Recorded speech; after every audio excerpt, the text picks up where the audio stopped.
ৰাজ্যৰ আগশাৰীৰ গৃহ নিৰ্মাণ প্ৰতিষ্ঠান আনন্দমৰ অষ্টম সংখ্যক প্ৰতিষ্ঠা দিৱস মহানগৰীৰ হোটেল য়েল্লো কুইনৰ প্ৰেক্ষাগৃহত আনুষ্ঠানিকভাৱে আয়োজন কৰা হয় প্ৰতিষ্ঠা দিৱসৰ অনুষ্ঠানৰ আৰম্ভণিতে প্ৰাণৰ শিল্পী জুবিন গাৰ্গলৈ শ্ৰদ্ধাঞ্জলি জনোৱা হয় প্ৰতিষ্ঠা দিৱসৰ লগত সংগতি ৰাখি বিশিষ্ট অভিনেত্ৰী মৃদুলা বৰুৱাক এই বৰ্ষৰ আনন্দম জীৱনজোৰা সাধনা বঁটা প্ৰদান কৰা হয় আনন্দমৰ অষ্টম প্ৰতিষ্ঠা দিৱস আনন্দম আমাৰ এটা কনষ্ট্ৰাকশ্যন কোম্পানী আমি গৃহ নিৰ্মাণ কৰোঁ 2017 চনত আমি আৰম্ভ কৰিছিলোঁ এই গৃহ নিৰ্মাণ ব্যৱসায়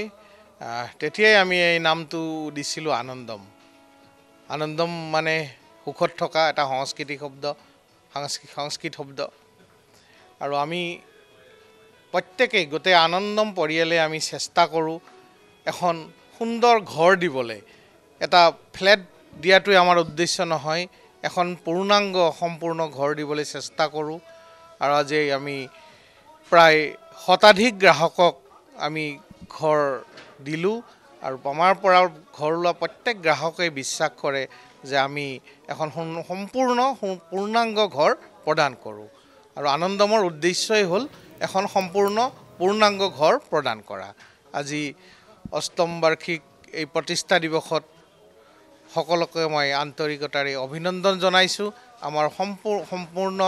আনন্দম পৰিয়াল আৰু সমূহ শুভাকাংক্ষীকে মই অভিনন্দন জনাইছোঁ